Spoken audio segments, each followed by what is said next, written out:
অনুষ্ঠানে এখানে উপস্থিত সবাইকে আমি হার্দিক অভিনন্দন ও শুভেচ্ছা জানাচ্ছি। সত্যি কথা বলতে কি আজকে এখানে 6টার মতো ডান্স আমরা দেখলাম, কালচারাল প্রোগ্রাম। মনে হচ্ছে সারা ত্রিপুরা যে আয়না, যে তাদের যে কৃষ্টি সংস্কৃতি জনজাতিদের, সেটা কিন্তু এখানে আমরা সবাই প্রত্যক্ষ করলাম, পাশাপাশি চাক্ষুষও করলাম। সত্যি আমি অভিভূত। আমি এখানে এসে ডম্বুর জলাশয়ের এই পার্সন এসে দেখে আমি কোনোদিন ভাবতেও পারিনি যে এইরকম একটা জলাশয় ত্রিপুরাতে কোনোদিন আছে। খালি শুনতামই, খালি মাছ, ডম্বুরের মাছ আমরা শুনেছি সবসময়, কিন্তু এমনিতে শুনতাম এখানে এই ধরনের বিভিন্ন বোট ইত্যাদি এখানে পর্যটনের দিক দিয়ে এখানে শুরু করেছে। কিন্তু আমি এসে সত্যি অভিভূত। আজকে এখানে আমাদের যে হর ঘর তিরঙ্গা যশস্বী প্রধানমন্ত্রী নরেন্দ্র মোদীজির ডাকে আমরা ত্রিপুরাতে ওনার মার্গদর্শনে শুরু করেছি সেই যাত্রা। 13, 14, 15, আজকে 13 তারিখ। তো বিভিন্ন প্রোগ্রাম আমাদের ছিল, কিন্তু এখানে এসে আজকে এই নৌযাত্রার মধ্যে আমি যেভাবে আমাদের তিরঙ্গা পতাকা উঠল, সত্যিই আমি আনন্দিত। এবং সত্যিকারের অর্থে এই ঘর তিরঙ্গা এখানে এসে সার্থক হলো। সারা ভারতবর্ষ, সারা পৃথিবী দেখবে যে আমরা কিভাবে এখানে এই হর ঘর তিরঙ্গার যে অভিযান, সেটা এখানে আমরা করলাম।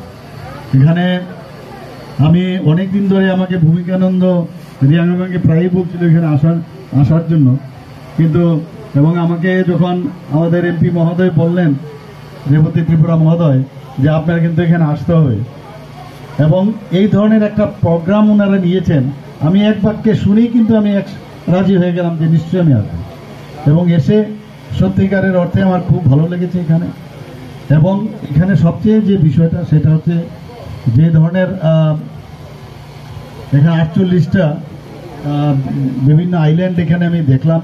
তো এই আইল্যান্ডগুলোকে আমরা পর্যটনের দিক দিয়ে চিন্তা করলে 48টা আইল্যান্ডকে আমরা আমাদের মতো করে এটাকে সাজাতে পারি। তাহলে বাইরের থেকে যখন আসবে এখানে নিরাপত্তাকে সুনিশ্চিত করতে হবে, এবং পরিষ্কার পরিচ্ছন্নতা, এবং এখানে যারা আসবে তাদের যদি এখানে পর্যটকরা বাইরের থেকে যখন আসবে, এই বিষয়টা যখন এখানে সম্পূর্ণ হবে, তাহলে আমি যা দেখলাম, এক তো রাস্তাও আমাদের ঠিক হয়ে গেছে, এখানে রাস্তা ঠিকঠাকভাবে আরও ভালো হচ্ছে, এবং হেলিকপ্টারও, প্রাইভেট হেলিকপ্টারও এখানে আসতে পারে। তো সেইভাবে আমরা সবাই জানি যে ডাল লেক সম্পর্কে শ্রীনগর আমরা শুনেছি, কিন্তু এইরকম লেক আমাদের ত্রিপুরাতে আছে, সেটা কিন্তু আজকে দেখে আমার সত্যি মনে হলো হামবি কিসে কম নেই। তো আগামী দিন আমাদের এই লেককে সামনে রেখে এবং নারিকেলকুঞ্জের যে নারিকেলের অবস্থান দেখছি, শুনেছি এখানে আরও বেশি নারিকেল ছিল, তো সেইগুলো যেন আরও বেশি বেশি লাগানো হয় যেখানে, কারণ ডেভেলপমেন্টের জন্য মাঝে মাঝে এগুলো কাটতে হয়, কিন্তু আবার নতুনভাবে লাগানোর কথা আমি ডিএম সাহেবকে বলেছি। তো আমরা আগামী দিন আমাদের ত্রিপুরার ভবিষ্যৎ খুবই ভালো হবে, এবং পর্যটনের দিক দিয়ে, আর্থিক দিক দিয়ে, আমাদের ইকোনমিক্যালিও ত্রিপুরা এবং বিশেষ করে এই এলাকার উন্নতি সাধন হবে, এই আশা আমি রাখছি।